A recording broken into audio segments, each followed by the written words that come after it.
fond de la classe, là, hein. Personne ne veut aller devant. Hein. Tout le monde derrière le radiateur. Hein.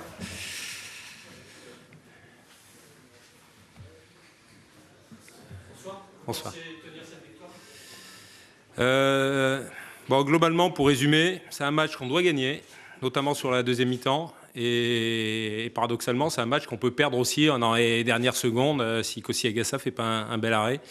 Donc effectivement, il y a eu des tournants dans ce match, on ne les a pas toujours bien négociés, parce que bon, si on arrive à concrétiser les occasions qu'on a à 2-0, le match est plié. Et c'est là-dessus qu'on perd voilà, les 2 points. Donc bien sûr de la déception, parce que les 2 points nous tendaient les bras, mais bon, c'est à travers les comportements des joueurs, le contenu du match qu'on doit s'appuyer pour encore évoluer sereinement dans ce championnat. Vous avez quand même des fans du crâne dans votre chance, vous avez fait probablement plus que jeu égal avec tout. Ouais, j'avais demandé aux joueurs de jouer sans complexe. Hein, et je crois que c'est ça que voilà, on doit appuyer là-dessus, parce que bon, même si on a beaucoup d'humilité dans ce championnat, mais l'humilité est pas l'ennemi de l'ambition, et c'est à travers des prestations comme on a faites, avec la volonté de repartir de derrière, de poser le jeu, d'aller en kikiner cette équipe de Toulouse, et on l'a plutôt bien fait. Bon, tout n'est pas parfait. Il y a beaucoup de joueurs aussi qui viennent d'arriver. Hein. Plus de la moitié de l'équipe, c'est des nouvelles recrues. Donc, si c'est difficile pour Ancelotti, c'est difficile aussi pour Fournier. Vous l'imaginez bien. Donc, mais j'ai bien aimé le comportement de l'ensemble de l'équipe. Vous avez fait jouer 2 anciens Toulousains. Il y avait une idée derrière la... Je pense que psychologiquement, il était important de les mettre sur le terrain. Ils auraient pu être du présent. Et ouais, je suis content pour eux. Et je comprends aussi la déception du vestiaire et surtout de eux, parce que je pense qu'ils avaient à cœur aussi de montrer que voilà, ils n'étaient pas que des faire-valoir. Et dans une équipe comme la nôtre, c'est des joueurs qui sont importants. À la fin de ce premier mois de compétition, quel regard vous portez sur votre parcours? Vous êtes plutôt... On a eu un peu de mal à débuter. Non pas parce qu'on n'avait pas les qualités, mais parce qu'il y a eu un peu d'appréhension.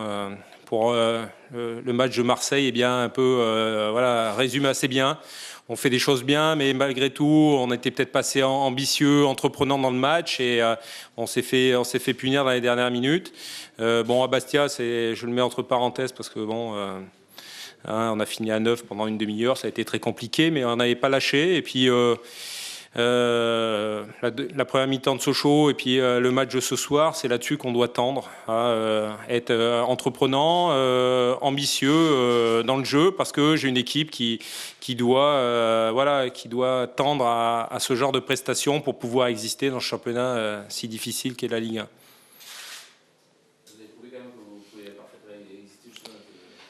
Exactement, et je suis content pour ça, et puis les joueurs quelque part, j'espère que ce match-là, la première mi-temps de Sochaux va être un déclic qui va nous permettre de prendre conscience que on n'est pas, bien sûr, on a beaucoup d'humilité parce qu'on vient de monter, mais je vous dis, l'humilité n'est pas l'ennemi de l'ambition, et on peut très bien, à travers les prestations qu'on a fait ce soir, légitimement penser qu'on va poser des problèmes à pas mal d'équipes dans ce championnat.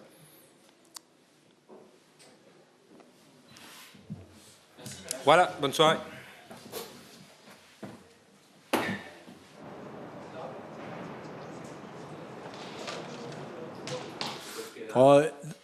Au vu du scénario, on va retenir le retour de l'équipe. Je pense que là-dessus, je peux que me féliciter de l'état d'esprit manifesté par l'équipe à partir du moment où on a été mené. Et en même temps, je peux regretter aussi l'état d'esprit de l'équipe auparavant, parce que sans faire un mauvais match, on était un petit peu trop dans la facilité, dans la suffisance. Et quand on est comme ça, on est moyen, on est médiocre et on est vulnérable.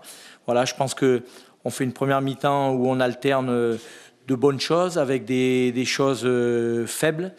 Donc des situations qui peuvent nous permettre de marquer, qu'on gâche par manque de justesse, qu'on gâche par manque de détermination, par manque de choix corrects,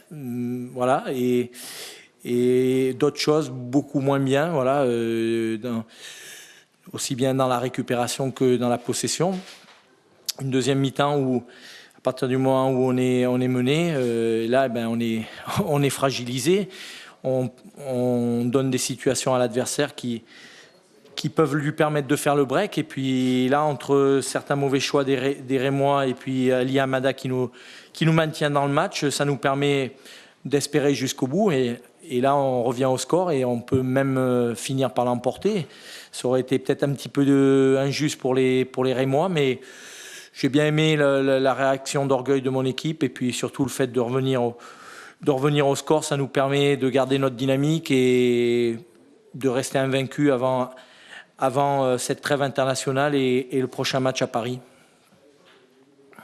Il y a eu de la fébrilité parfois derrière, Bruno notamment, un peu inhabituel à une saison. Et c'est... Oui, fin de la fébrilité, moi j'ai trouvé qu'on a manqué un petit peu de confiance aussi dans notre montée de balle. On est capable de faire beaucoup mieux que ça. Je veux dire, même si les équipes s'adaptent aussi par rapport à notre système. Je pense qu'on doit être capable de faire beaucoup mieux dans notre montée de balle au niveau de notre possession. Et ça a manqué un petit peu de confiance, que ça soit nos centraux. J'ai trouvé qu'il y a eu un petit peu de manque de confiance. Que ça soit nos milieux. Voilà, il y avait des choses à régler à la mi-temps, on les a plus ou moins réglées, mais ça n'a pas été suffisant. Et je vous dis, à partir du moment où on est mené au score, il faut courir après le score, c'est jamais facile.